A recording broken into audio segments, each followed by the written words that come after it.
أعوذ بالله من الشيطان الرجيم بسم الله الرحمن الرحيم Assalamu alaikum wa rahmatullahi wa barakatuh.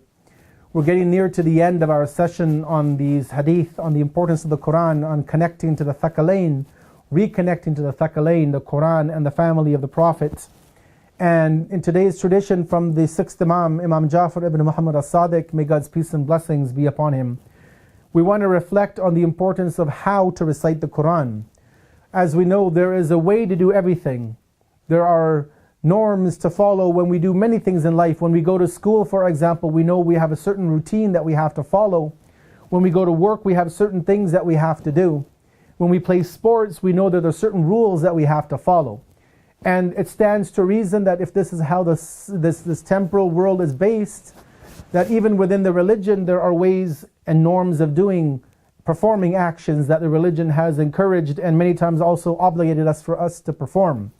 When it comes to the Qur'an, let us look at a tradition from the sixth Imam in which he gives us guidance on how to recite the Qur'an, how to approach this book of Allah and how to make our way through the verses of the Qur'an. And the Imam says the following statement: surely the Qur'an is not to be read in a rush or very quickly.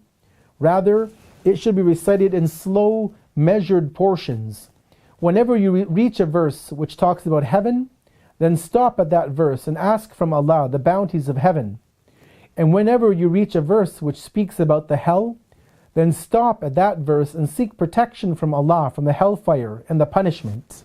Unfortunately, many times we see in many of our communities, especially within the month of Ramadan, but even on a Thursday night program at the center where we all congregate, that the entire goal is to get to the end, of the Dua Kumail, to get to the end of the Hadith al-Kisa, to get to the end of Surah al-Yasin.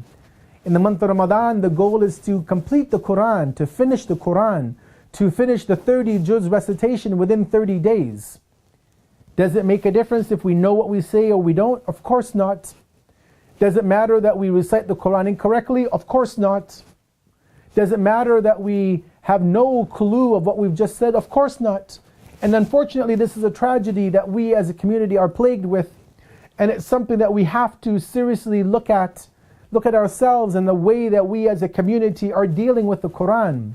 The sixth Imam here clearly shows us not to make haste in the Qur'an. You know, it's not a 100-meter dash as the Olympics. You need to finish it in, 5-6 seconds or whatever the record is. It's not a sporting event where you have 3 periods to get and have the highest number of goals or points to win the game. The Qur'an is not about getting to the end of the book. It's not about finishing the book. It's not about how quick you can get to the end. It's all about understanding the content of the book. And as the sixth Imam shows us, recite it slowly. Think about what you're reciting. If you don't know the Arabic, keep a translation beside you. Translations are available for free online on your smartphone app. Download them and use them. And he shows us when you come to a verse that talks about paradise, don't just skim through it to get to it. Sit and think about it. Ask Allah, oh my God, my Creator, you're telling me about paradise of rivers of milk and honey and trees and gardens of date palm and fruit and servants to look after my every whim and desire. Give me that paradise and then work towards it. But if you don't know what you're asking for, then how do you know what to strive for in life? On the other hand as well, the sixth Imam shows us, when you come across a verse about the fire of hell, of people being thrown in head first, about people being dragged on their faces by chains around their neck, chains on their arms, chains on their legs, and they'll be dragged to the fire of hell. When you read such a verse, ask Allah, beg Allah for protection from that.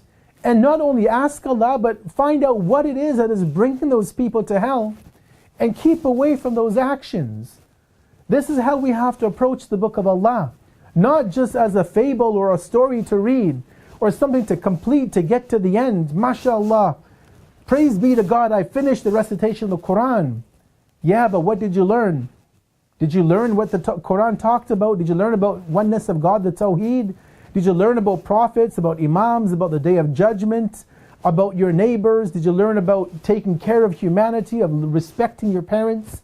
If you didn't learn this, then why bother with a running through of the Qur'an as a marathon runner would make, a marathon in the Olympics.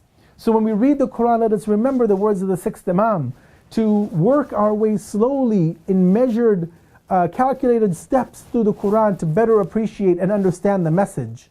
Wassalamu alaikum wa rahmatullahi wa barakatuh.